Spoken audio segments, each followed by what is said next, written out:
Welcome to the only daily podcast focusing on compliance news of the day. Each morning, start your day with a cup of coffee and Tom Fox, the voice of compliance, to hear about 4 of the top compliance, corruption, or leadership stories you will need to start your day. The Daily Compliance News is a production of the Compliance Podcast Network.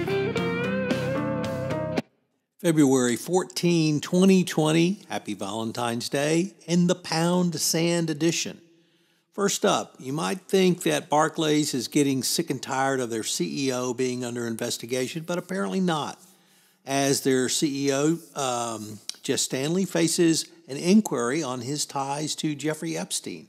British banking regulators want to know if the chief executive has been honest about his relationship. Here's a short answer. He hasn't. No one has. Barclays said on Thursday that regulators were investigating how Stanley had described to bank officials his ties to Epstein, the former financier who was killed this summer. I can't use the term committed suicide. So Stanley is just a piece of work. He has been investigated over his attempts to unmask a whistleblower, his other misconduct. You might think that Barclays would be tired of this, and more importantly, what it really says about his character, but apparently not.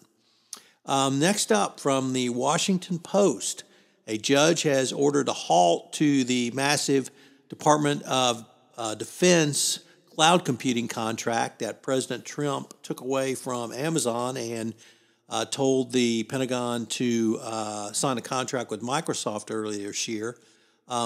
That, of course, was a breach of contract as alleged by Amazon, and now they've got a federal judge to agree with that position, ordering a temporary injunction.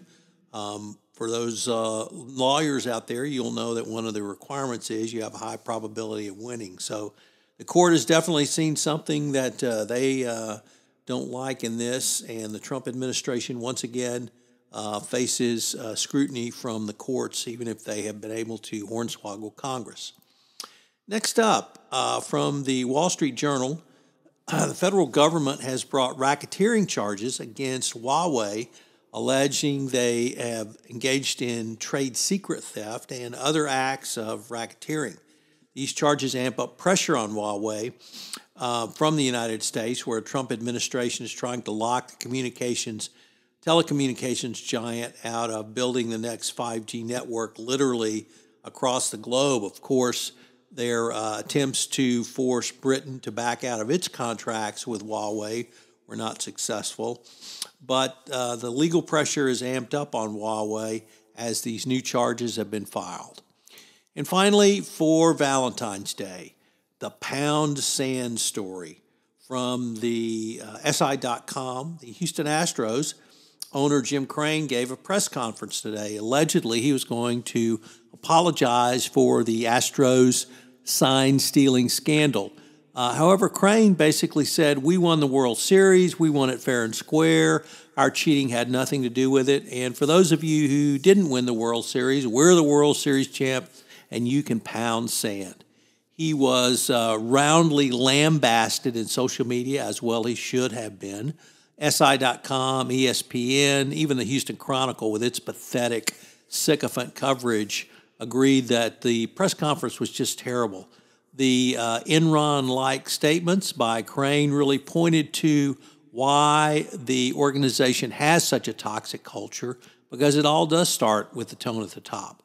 If management does not believe they've done anything wrong, and Crane clearly doesn't believe that because, of course, he won the World Series, or rather, we won the World Series, and the rest of you all can just pound sand. It's just a very, very toxic culture. They've got a long way to go to get themselves righted. As for the players, well, I expect to see a lot of retribution since they don't see fit to believe they have done anything wrong. I'm sure opposing pitchers will see it differently.